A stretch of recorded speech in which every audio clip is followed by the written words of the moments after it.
ശബരിമല ആഗോള അയ്യപ്പ സംഗമത്തിന്റെ സാമ്പത്തിക കാര്യങ്ങളിൽ സുതാര്യത ഉറപ്പാക്കണമെന്ന ഹൈക്കോടതിയുടെ കർശന നിലപാട് ദേവസ്വം ബോർഡിന്റെ ഭരണനിർവഹണത്തിലെ വീഴ്ചകളിലേക്കാണ് വിരൽ ചൂണ്ടുന്നത്.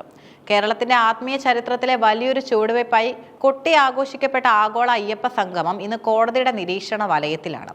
ഭക്തരുടെ പങ്കാളിത്തം കൊണ്ട് ശ്രദ്ധേയമായ പരിപാടി എന്നതിലുപരി അതിന്റെ വരവ് ചെലവ് കണക്കുകളിലെ സുതാര്യതയില്ലായ്മ തിരുവിതാംകൂർ ദേവസ്വം ബോർഡിനെ കടുത്ത പ്രതിസന്ധിയിലാക്കിയിരിക്കുകയാണ്. ഒരു ഭക്തി പ്രസ്ഥാനം നടത്തുന്ന പരിപാടിയുടെ സാമ്പത്തിക അടിത്തറയെക്കുറിച്ച് ഹൈക്കോടതിക്ക് ഇത്രത്തോളം കർശനമായ നിലപാട് സ്വീകരിക്കേണ്ടി വന്ന സാഹചര്യം കേരളത്തിൽ വലിയ രാഷ്ട്രീയ സാമൂഹിക ചർച്ചകൾക്കും വഴിയൊരുക്കിയിരിക്കുന്നു. കഴിഞ്ഞ സെപ്റ്റംബർ 20-നാണ് ആഗോള അയ്യപ്പ സംഗമം നടന്നത്. ശബരിമല തീർത്ഥാടനത്തെയും അയ്യപ്പ ദർശനത്തെയും ആഗോളതലത്തിൽ പ്രചരിപ്പിക്കുക എന്ന ലക്ഷ്യത്തോടെയാണ് ദേവസ്വം ബോർഡ് ഈ വിപുലമായ പരിപാടി സംഘടിപ്പിച്ചതും. എന്നാൽ ഈ പരിപാടി നടത്തുന്നതിനെതിരെയും ഇതിനായി ദേവസ്വം ഫണ്ട് വകമാറ്റുന്നു എന്ന് ആരോപിച്ചും ചില ഹർജികൾ ഹൈക്കോടതിക്ക് മുന്നിലെത്തിയിരുന്നു. ഈ ഹർജികൾ പരിഗണിച്ച് കോടതി കർശനമായ ഉപാധികളോടെയാണ് പരിപാടി നടത്താൻ അനുമതി നൽകിയത്. പരിപാടി കഴിഞ്ഞ 45 ദിവസത്തിനുള്ളിൽ സമ്പൂർണ്ണ കണക്ക് കോടതിയിൽ ഹാജരാക്കണമെന്നതായിരുന്നു ഇതിൽ പ്രധാനം. എത്ര പേർ പങ്കെടുത്തു, അവർക്ക് എവിടെ താമസ സൗകര്യം ഒരുക്കി, ഓരോരുത്തരിൽ നിന്നും എത്ര രൂപ സംഭാവന സ്വീകരിച്ചു, സ്പോൺസർഷിപ്പ് ഇനത്തിൽ എത്ര ലഭിച്ചു, ചിലവായ തുകയുടെ കൃത്യമായ ബില്ലുകൾ തുടങ്ങിയവ സമർപ്പിക്കണമെന്നായിരുന്നു justice V Vijayaraghavan, justice KV Jayakumar എന്നിവരടങ്ങുന്ന ബെഞ്ച് ഉത്തരവിട്ടത്. കോടതി നിശ്ചയിച്ച ആദ്യ 45 ദിവസത്തെ കാലാവധി കഴിഞ്ഞതോടെ ബോർഡ് കൂടുതൽ സമയം ആവശ്യപ്പെട്ടു. തുടർന്ന് നവംബർ 11-ന് കോടതി വീണ്ടും 45 ദിവസം കൂടി അനുവദിച്ചു. എന്നാൽ ഈ കാലാവധിയും അവസാനിച്ചിട്ടും കണക്കുകൾ പൂർണ്ണ രൂപത്തിൽ ഹാജരാക്കാൻ ബോർഡിനായില്ല. വീണ്ടും സമയം ആവശ്യപ്പെട്ട് കോടതിയെ സമീപിച്ചപ്പോഴാണ് ദേവസ്വം ബെഞ്ച് കടുത്ത ഭാഷയിൽ ബോർഡിനെ വിമർശിച്ചത്. ആഗോള അയ്യപ്പ സംഗമത്തിന്റെ ഓഡിറ്റ് റിപ്പോർട്ടിൽ ശബരിമല സ്പെഷ്യൽ കമ്മീഷണർക്ക് സമർപ്പിക്കാൻ വൈകുന്നതിനെ ഞങ്ങൾ അപലപിക്കുന്നു. ബോർഡ് പറയുന്ന വിശദീകരണത്തിൽ ഞങ്ങൾ തൃപ്തരല്ല. കോടതിയുടെ ഈ നിരീക്ഷണം ദേവസ്വം ബോർഡിന്റെ പ്രവർത്തനക്ഷമതയെ തന്നെ ചോദ്യം ചെയ്യുന്നതാണ്.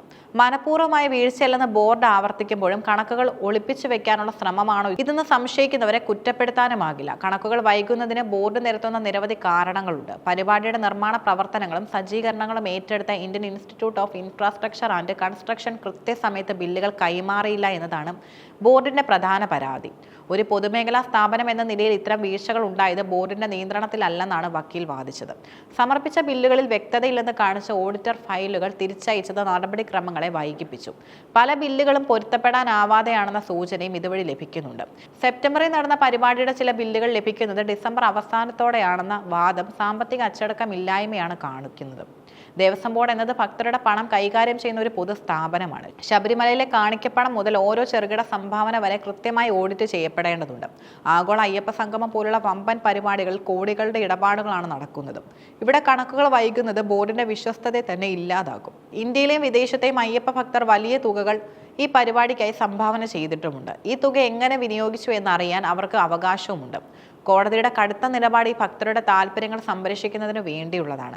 ഇനിയൊരു സാഹചര്യത്തിലും സമയം നീട്ടി നൽകില്ലെന്ന് കോടതി വ്യക്തമാക്കുകയും ചെയ്തു. 1 മാസത്തെ സമയം കൂടി അവസാനമായി അനുവദിച്ചു. ഈ കാലയളവിനുള്ളിൽ ഓഡിറ്റ് റിപ്പോർട്ട് സമർപ്പിച്ചില്ലെങ്കിൽ അത് കോടതി അലക്ഷ്യമായി കണക്കാക്കുമെന്നും കർശനമായ നിയമ നടപടികൾ സ്വീകരിക്കുമെന്നും കോടതി താക്കീത് നൽകി.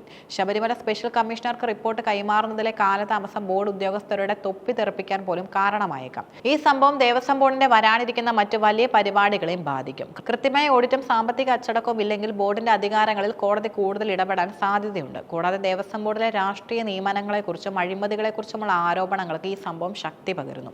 പൊതുജനങ്ങളുടെയും കോടതിയുടെയും കണ്ണിൽ പൊടിയിട്ട് കണക്കുകൾ വൈകിപ്പിക്കാമെന്ന് ബോർഡ് കരുതിയിരുന്നെങ്കിൽ അതിന് കോടതി നൽകിയ തിരിച്ചടിയും നല്ലതാണ്. വരും ആഴ്ചകളിൽ ദേവസ്വം ബോർഡ് ഈ ബില്ലുകളെല്ലാം എങ്ങനെ ഒപ്പിച്ചെടുക്കുമെന്നതും ഓഡിറ്റിൽ ഇന്ന് എന്തൊക്കെ പൊരുത്തക്കേടുകൾ കണ്ടെത്തുമെന്നതും ഏറെ പ്രാധാന്യമർഹിക്കുന്നു.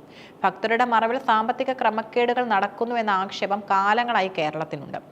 ആഗോള അയ്യപ്പ സംഗമം പോലുള്ള പരിപാടികൾ ഇതിൽ നിന്നും മുക്തമായിരിക്കണം. ഹൈക്കോടതിയുടെ ഇടപെടൽ ഉദ്യോഗസ്ഥർക്കും ഭരണസമിതിക്കും ലഭിച്ച വലിയൊരു ഷോക്ക് ട്രീറ്റ്മെന്റ് ആണ്. കണക്കുകൾ കൃത്യമാണെങ്കിൽ അത് സമർപ്പിക്കാൻ എന്തിനു മടിക്കണമെന്ന ചോദ്യമാണ് വിശ്വാസികളിൽ നിന്നും ഉയരുന്നത്. കോടതി നൽകിയ 1 മാസത്തെ സമയം ബോർഡിനെ സംബന്ധിച്ചിടത്തോളം അവസാനത്തെ അവസരം തന്നെയാണ്. ആഗോള അയ്യപ്പ സംഗമത്തിന്റെ കണക്കുകൾ സമർപ്പിക്കുന്നതിൽ തിരുവിതാംകൂർ ദേവസ്വം ബോർഡ് വരുത്തിയ വീഴ്ചയും അതിന്മേലുള്ള ഹൈക്കോടതിയുടെ കടുത്ത പരാമർശങ്ങളും ബോർഡിന്റെ വരാനിരിക്കുന്ന എല്ലാ പ്രവർത്തനങ്ങളെയും പരിപാടികളെയും ദൂരവ്യാപകമായി ബാധിക്കാനുള്ള സാധ്യതയുമുണ്ട്. ഭാവിയിൽ വലിയ പരിപാടികൾ സംഘടിപ്പിക്കാൻ ദേവസ്വം ബോർഡ് കോടതിയെ സമീപിക്കുമ്പോൾ മുൻകാലങ്ങളിലെ ഇത്തരം വീഴ്ചകൾ കോടതി കണക്കിലെടുക്കും. പുതിയ പദ്ധതികൾക്ക് അനുമതി നൽകുന്നതിന് മുമ്പ് കൂടുതൽ കർക്കശമായ ഉപാധികളും സാമ്പത്തിക ഗ്യാരണ്ടികളും കോടതി ആവശ്യപ്പെട്ടേക്കാം. ഇത് ബോർഡിന്റെ സ്വതന്ത്രമായ തീരുമാനങ്ങളെ പരിമിതപ്പെടുത്തും. ഭക്തരുടെ പണവും ദേവസ്വം ഫണ്ടും വകമാറ്റി ചിലവഴിക്കുന്നു എന്ന ആക്ഷേപം നിലനിൽക്കുന്നതിനാൽ ഓരോ രൂപയുടെയും വിനിയോഗത്തിൽ ഹൈക്കോടതി നേരിട്ടുള്ള മേൽനോട്ടം ശക്തമാക്കാൻ ഈ സംഭവം കാരണമാകും. പ്രത്യേക ഓഡിറ്റിംഗ് സംവിധാനങ്ങളോ സ്പെഷ്യൽ കമ്മീഷണറുടെ കർശന നിരീക്ഷണമോ എല്ലാ പരിപാടികൾക്കും നിർബന്ധിതമാക്കിയേക്കാം. ഭക്തരിൽ നിന്നും സ്പോൺസർമാരിൽ നിന്ന് ലഭിക്കുന്ന പണത്തിന് കൃത്യമായ കണക്ക് ബോധ്യപ്പെടുത്താൻ കഴിയാത്തത് ബോർഡിന്റെ വിശ്വസ്തതയും തകർക്കും. ഇത് ഭാവിയിൽ ഭക്തരിൽ നിന്നുള്ള സംഭാവനകളെയും വലിയ സ്പോൺസർഷിപ്പുകളെയും പ്രതികൂലമായി ബാധിക്കും. സുതാര്യതയില്ലാത്ത സ്ഥാപനങ്ങൾക്ക് സാമ്പത്തിക സഹായം നൽകാൻ പലരും മടിക്കുമെന്നത് ബോർഡിന് വലിയ വെല്ലുവിളിയാണ്. കോടതി അലക്ഷ്യ നടപടികൾ ഉണ്ടാക്കുമെന്ന താക്കീത് ഉദ്യോഗസ്ഥർക്കിടയിൽ ഭീതിയുണ്ടാക്കും. ഇത് ഭാവിയിലും പുതിയ പദ്ധതികൾ ആവിഷ്കരിക്കാൻ ഉദ്യോഗസ്ഥർക്ക് വലിയ വിമുഖത ഉണ്ടാക്കിയേക്കാം.